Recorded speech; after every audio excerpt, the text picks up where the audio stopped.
ಸಿಕಂದರಾಬಾದ್ನಲ್ಲಿ BTech ವಿದ್ಯಾರ್ಥಿಯ ಬರ್ಬರ ಹತ್ಯೆ. ಪ್ರೇಮ ಸಂಬಂಧದ ಹಿನ್ನೆಲೆಯಲ್ಲಿ ಬೆನ್ನಟ್ಟಿರಿದ ದುಷ್ಕರ್ಮಿಗಳು. ಮೃತನನ್ನು ಹೈದರಾಬಾದ್ನ ಜವಾಹರ್ ನಗರದ ನಿವಾಸಿ 3ನೇ ವರ್ಷದ ಬಿಟೆಕ್ ವಿದ್ಯಾರ್ಥಿ ಬೊಮ್ಮನ ಯಾವನ್ ಅಲಿಯಾಸ್ ಅಖಿಲ್ ಎಂದು ಗುರುತಿಸಲಾಗಿದೆ.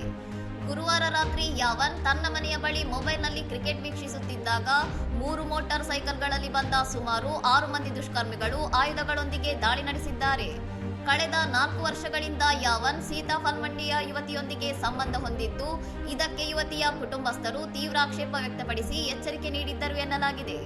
ದಾಳಿಕೋರರಿಂದ ತಪ್ಪಿಸಿಕೊಳ್ಳಲು ಯಾವನ್ ಮನೆಯಿಂದ ಹೊರಗೆ ಓಡಿದರೂ ಬೆನ್ನಟ್ಟಿದ ದುಷ್ಕರ್ಮಿಗಳು ಆತನ ತಲೆ ಮತ್ತು ಕುತ್ತಿಗೆಗೆ ಚಾಕುವಿನಿಂದ ಹಲವು ಬಾರಿ ಇರಿದು ಹತ್ಯೆ ಮಾಡಿದ್ದಾರೆ.